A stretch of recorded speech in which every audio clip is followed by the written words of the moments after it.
Kaibigan, ngayon po ay gagawa po namin ng tutorial itong reels namin na nagawa nung nakaraan.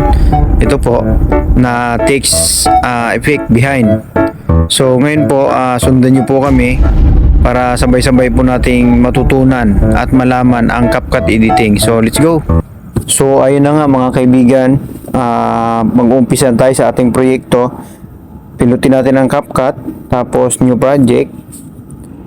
Tapos pag napindot natin ang new project, hanapin na natin yung clip na ating gagamitin para sa ating proyekto. So ito sa akin. Ayan, add lang natin. Tapos lilinisin muna natin tong clip na ating gagawing project. So ngayon, ang hindi natin kailangan, ititrim lang natin, ikakat natin. Tapos siyempre hindi kailangan, hindi ang gagawin natin, itapon na. Pwede namang split, pero dito sa akin, ayan, drag na lang. Pantay mo lang sa playhead. Tapos dito sa unahan, ganun din. Yung mga hindi na kailangan, puputulin na natin. So ito, click mo lang yung sa baba ang split. Ayan. So ngayon ang clip natin is dalawa. Itong unang clip ay hindi natin gagamitin. Kaya ang gagawin natin, delete natin. Hanapin nyo na sa baba ang delete. Ayan.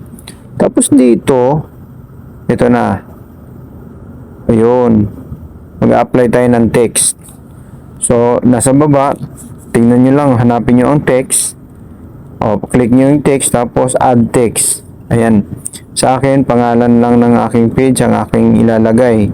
Kayo bahala po kung anong ilalagay nyo sa inyong text. So, effect.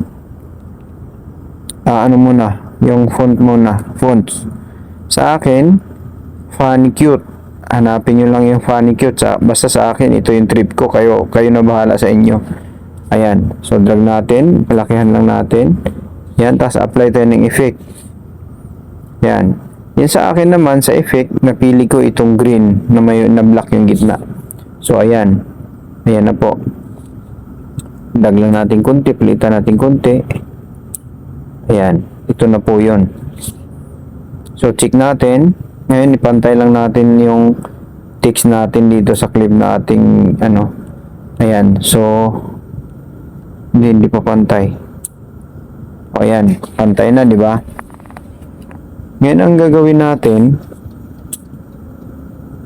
ito na.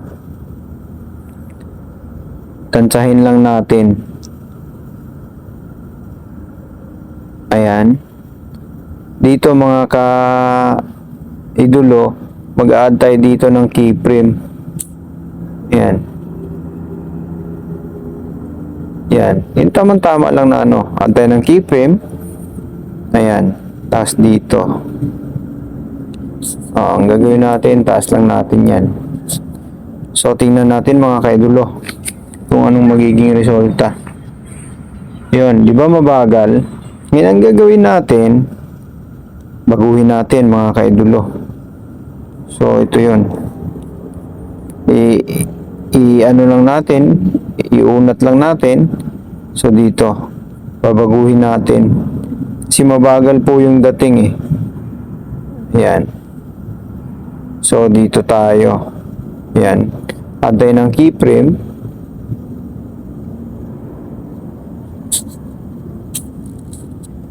Yan. Add tayo ng keyframe. Tapos dito. Ayan. Ganun lang yan. So, tingnan natin mga kaidolo. Yun o. Bilis. Yun. Isa pa? Bilis yun. So ngayon, kung hindi pa kayo kontento, pabilisan nyo pa para yung bagsak niya, di ba? So ayan. So ito, yan.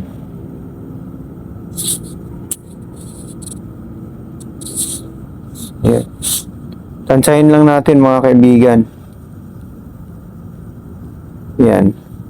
Diba, tansyahan lang. Yan. So, ganito ang gagawin natin. Ayun. Balik natin.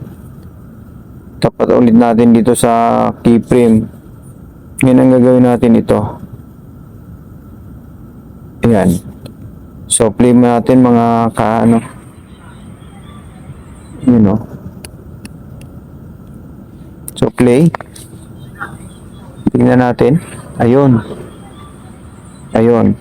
So, paano natin paano ngayon yan? Nasa ilalim pa rin siya ng text. Ang gagawin natin, yung ano natin, yung clip natin, click lang natin. Ayan. Pinakataas. Ang gagawin natin, hanapin natin dito sa baba ang ang duplicate. So, na-duplicate na natin. Click natin, tapos hanapin natin ang overlay. Overlay. So, ayan na. Ngayon, ipapantay lang natin. Ayan. Dito, tansyahin natin. Ayan, tansyahin natin, mga kaidolo. Yung pagyuko niya na. Ayan. Ayan.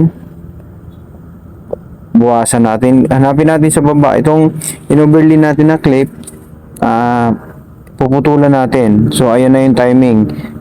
Hanapin nyo lang sa baba ang split. Tapos, ang puputulin natin ay itong unahan. So, delete. So, ngayon, paano natin maano yan? Ang gagawin natin, remove background muna natin tong overlay clip. Hanapin natin ang remove background. Remove background. So, yan na.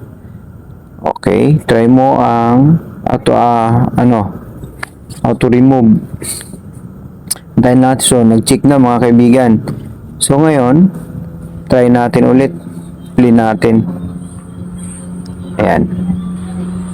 Okay. Ngayon ang gagawin natin, click natin tong overlay clip, yung ni-remove background natin, tapos hanapin natin ang layer. Dito tayo sa layer. Ayan.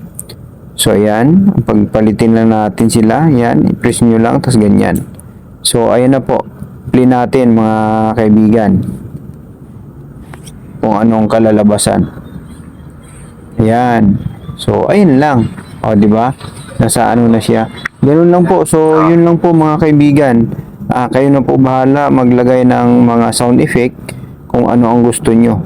Basta importante, nalaman nyo kung paano siya ngayon yuyuko at ayan, susuot dyan at matatakpan niya na yung text. Yung text na sa likuran niya na. So, export na po mga kaibigan. Ayan, export natin. Ayan, nakasave na. So, may pang reels na tayo. So, yun lang po mga mahal na kaibigan. Sana nasundan po ninyo at sabay-sabay po nating tangkilikin ang CapCut editing. Masaya po dito. So, yun lang po. Maligayang araw.